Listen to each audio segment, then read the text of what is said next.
Reliance Football League RFYC Naupang League Season 3 a niso bathumna khel veleta tune khel mek ta hi Kolasib United le Vengthar Academy tenia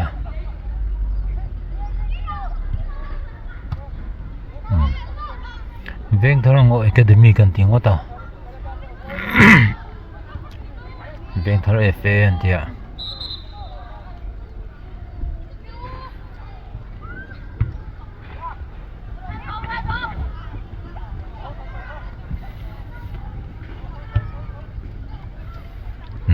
Petreview maya sena vela ma kalpui do na maro chu lo hol thok mai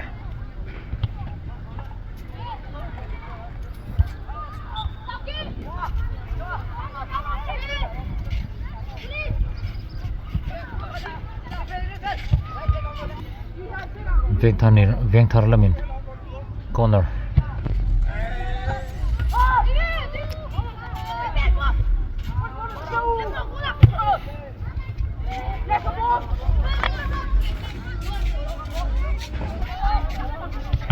pela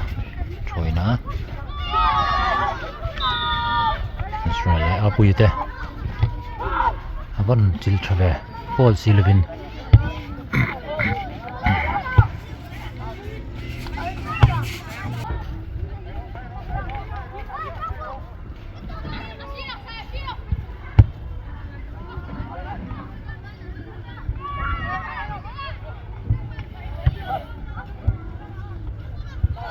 Suanga naya rin fela ala man lau maya pet man lau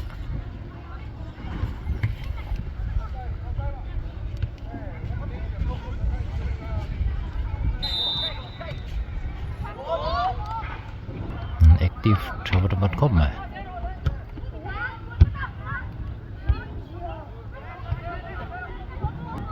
rin fela wak in troin le ngala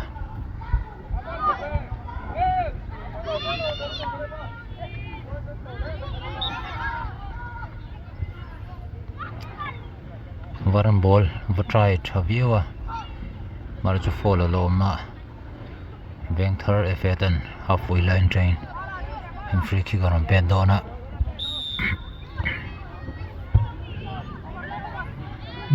sang mama ni sa point long ball player sena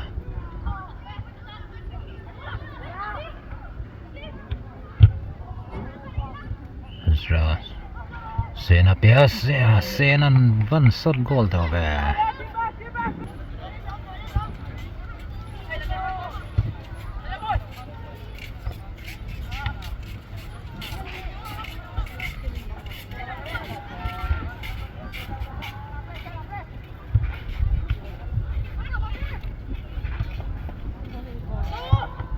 chuang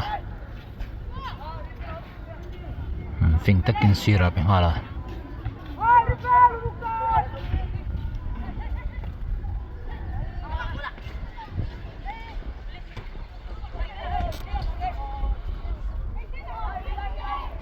sen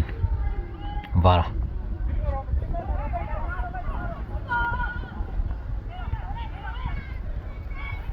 le sen combine ha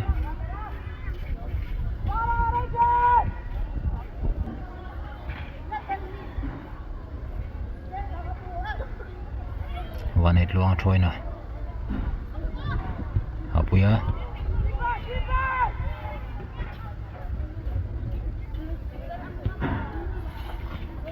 Vengthar no te karin filan lo clear chokom mai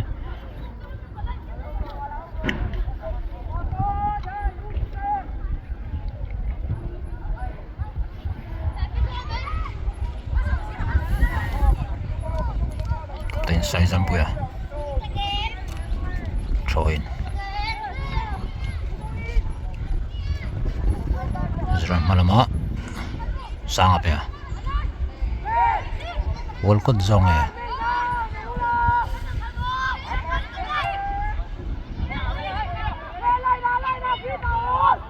sena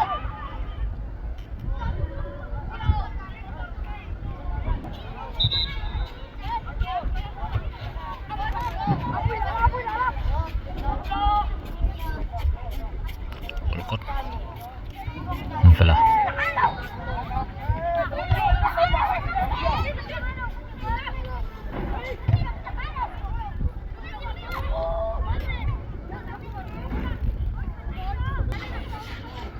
Vani gluang thoina Azran laya apuya Sena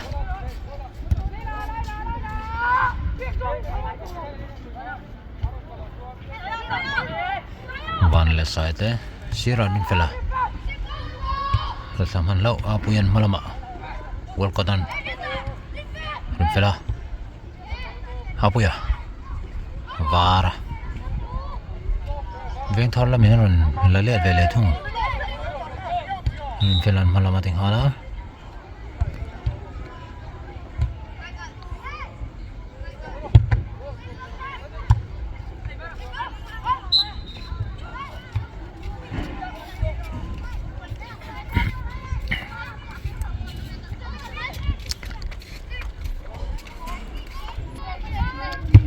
Sayang long ball is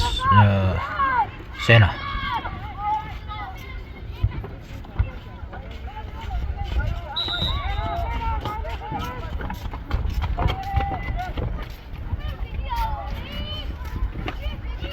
Vengthar la pen ron la chuak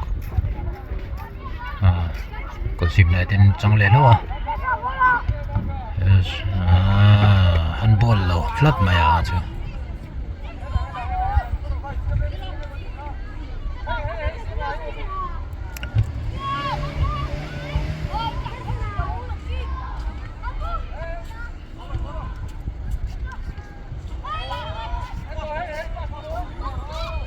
Zarah cross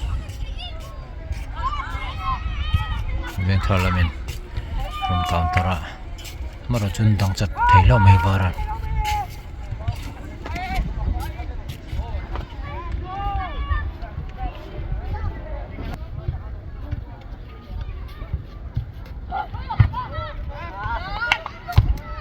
block thal tu bane Vengthar FA corner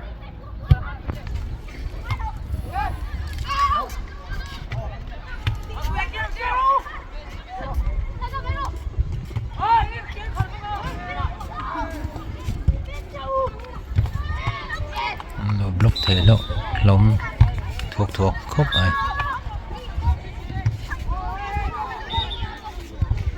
offside lom tlat maya sampo ya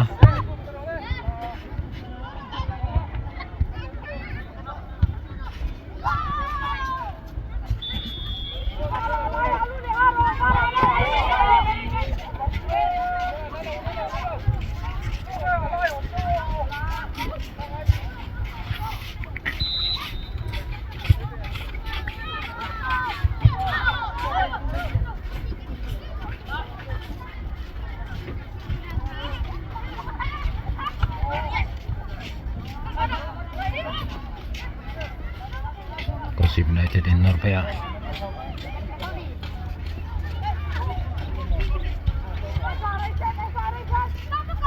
Sena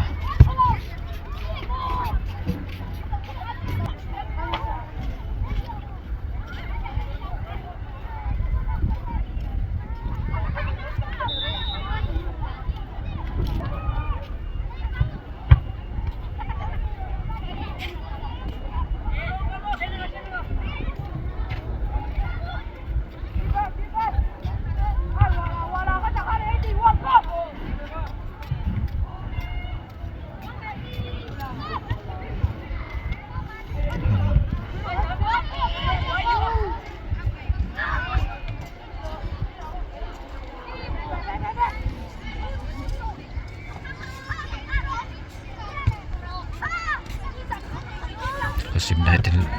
Naupang Vengthar FA-in nor na khop ma Kolasib United in la chole thailo thina chuang yan tlar nu atang hian team te hi control aw na sa thei ko me he poimo khop ma keeper ti tu ti thachin le me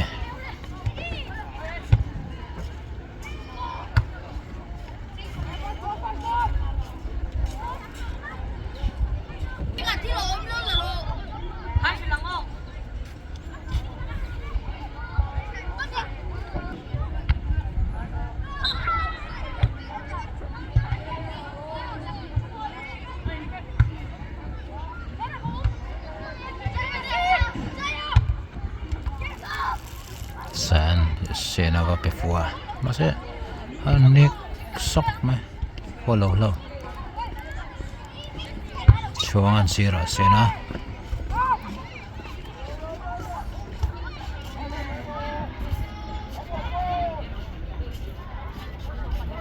sena ball la holte ya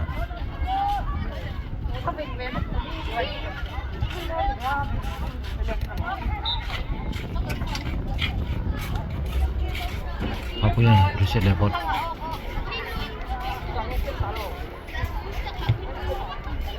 apa yang runtek kalau cakap main malam cincin kan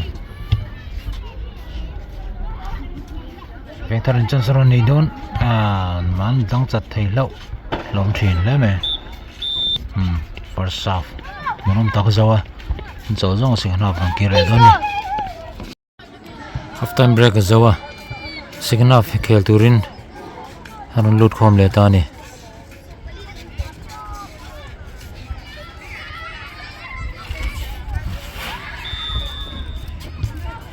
Kolasib United in signal from China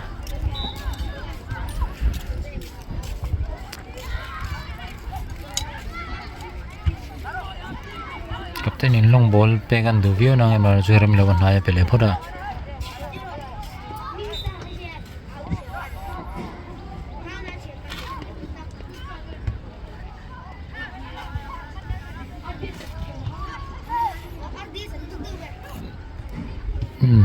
combine review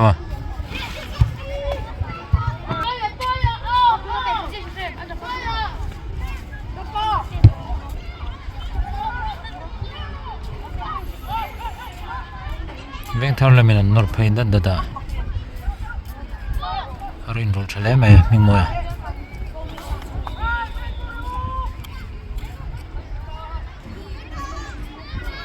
Vengthar in nor na khop mai clear le thelo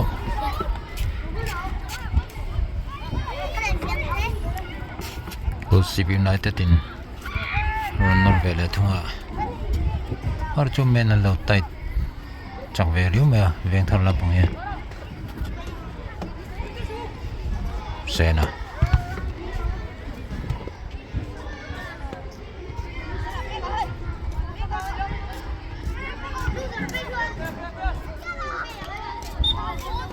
sena tlu chung pun try sharp me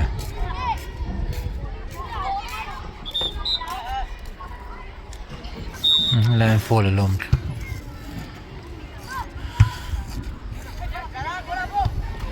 var sena ron try pop mai thao ka tiang kha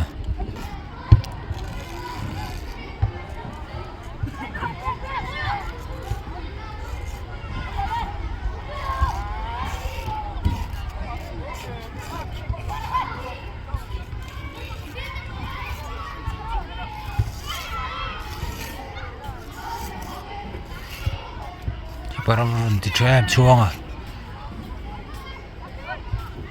varan vapuya petra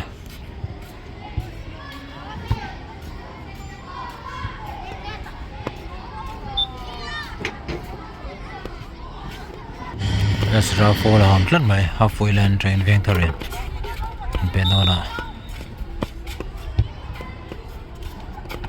chuanga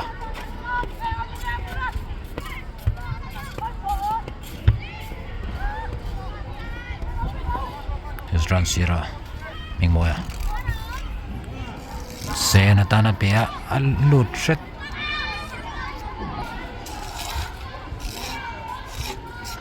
sena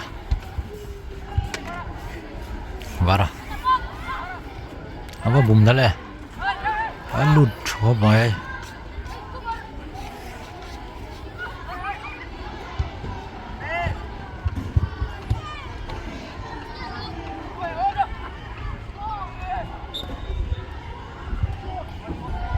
game trắng khop mà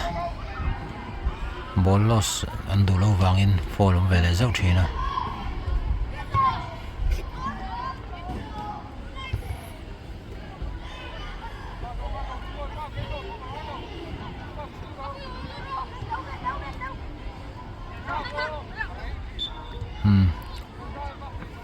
đi tụt lát này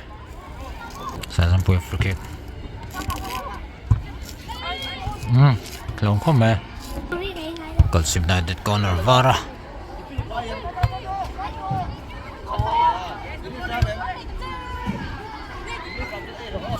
vót back low booking corner pen lên đó nè nó hết cho con mẹ mà là chú keeper hôm nay hôn tụi đi tao lâu mà score hôm đều lên à vâng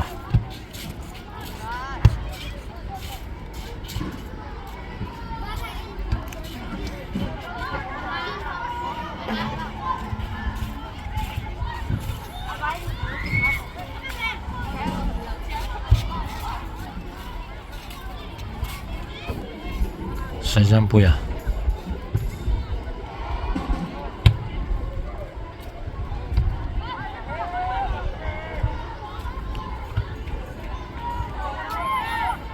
sai lại ra thế xí ra miếng mồi à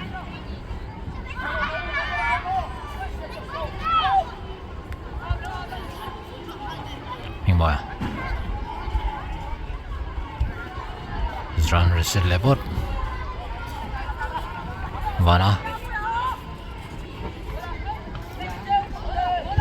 Vana golan traya Trashim shime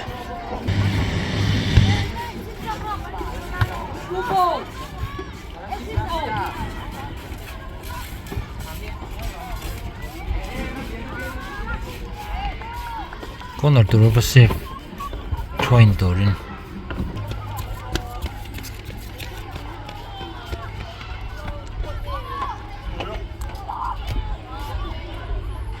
bola overload marat shuanga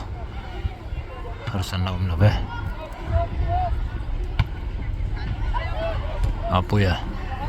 mimbo ya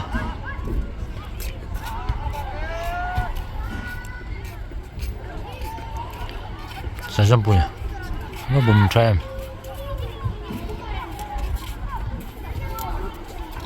mimbo ya sena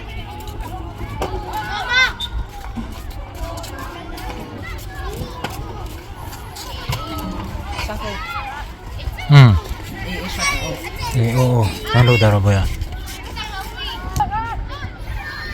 Wana trainer Azran pelele ngala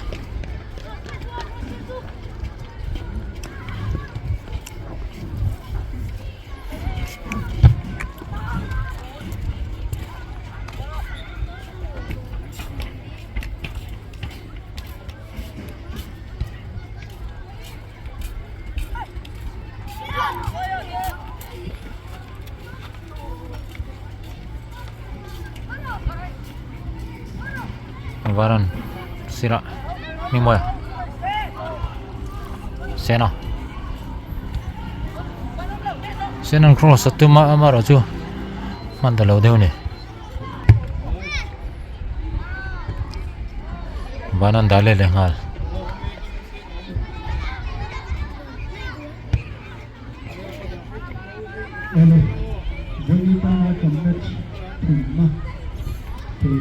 varle zrate var Esra varane ni kompanya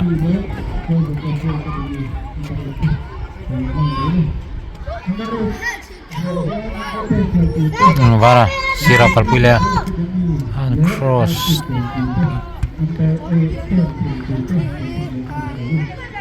Vana apuya Azra venan sota marajon lo dang pial mana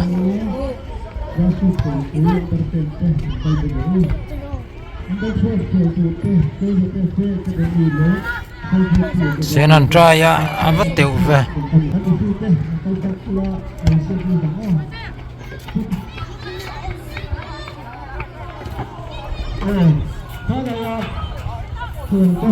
Sena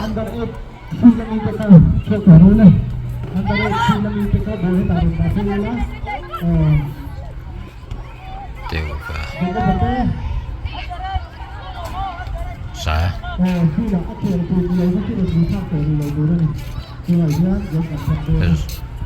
anh bố năm chín phút mà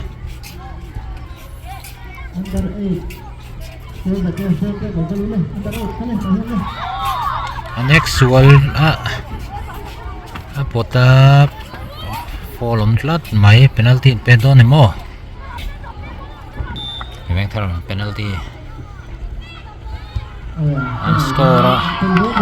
1-0 man Troy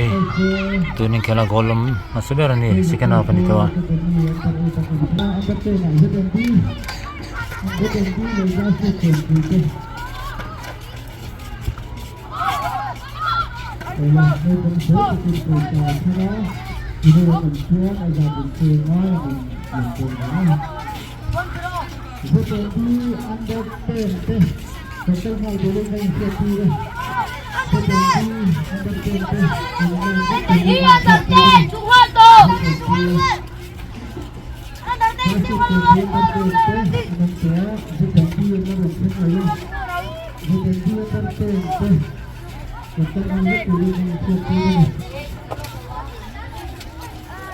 Vengthar nor na khop ma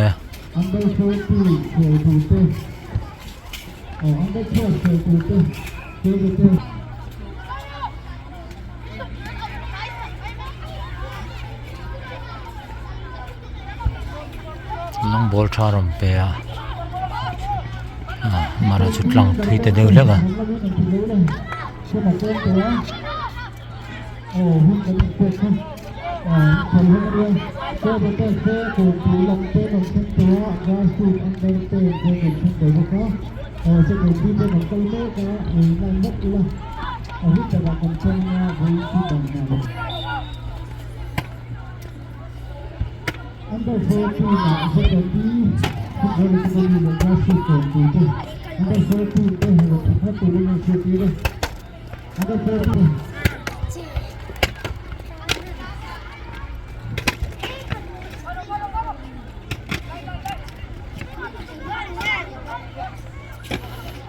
khela hianin ti sul palhiam ve thina inhnehtawk deuh game phei chuanin pressure an tam hianin ti sul palhiam ve thin khop maya ven inkhel po hi inhnehtawk nor na dun khop ma an error zau chu om lo thei lo thin ni game atang khop ma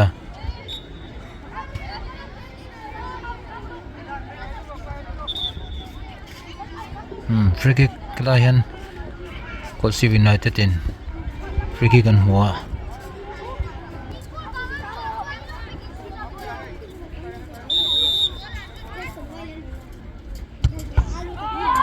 wala pera va uyam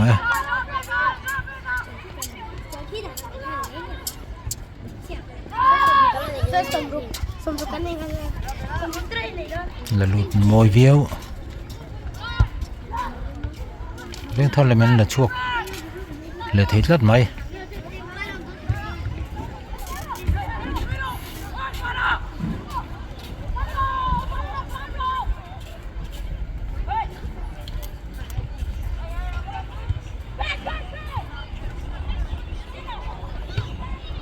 xem nào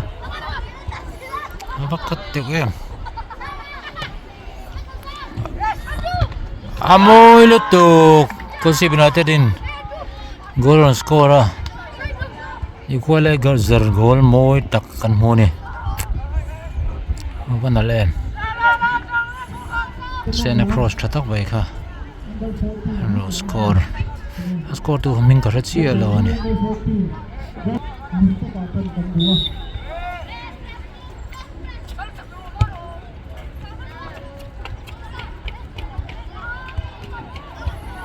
keeper chuanga war chuanga la apoya vara aduna Andrew ni china goal khung tu ka jersey number 46 Andrew pea apuya vana Andrew antum le hala lon mo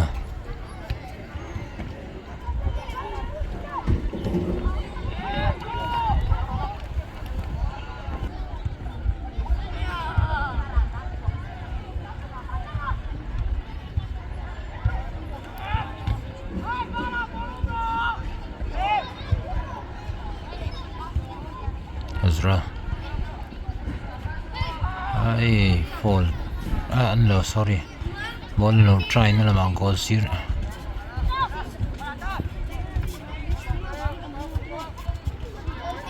Vengthar Naupang an goal wrong khawp mai a inkhel ron active thako mai Kolasib United po tron ṭang thar viewa sena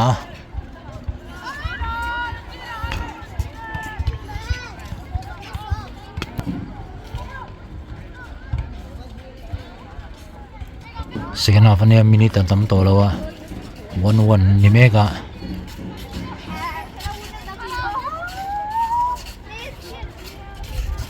Vengtharin nor pe vele tlan mai chance nei don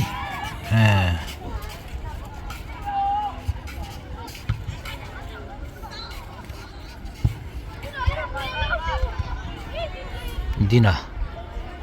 Vengthar lamin ball la chuak thakop ti sual kau mai apuya rong kal phebuya vara rap shol nal ball thiamzal mai ni poya wal lan na lem cross ball thasan mai kan mu ai sena ava wiyo man last minute score ṭepah ni inkhel hmuhnawm tak kan en zo le ta hmuhnawm tak yan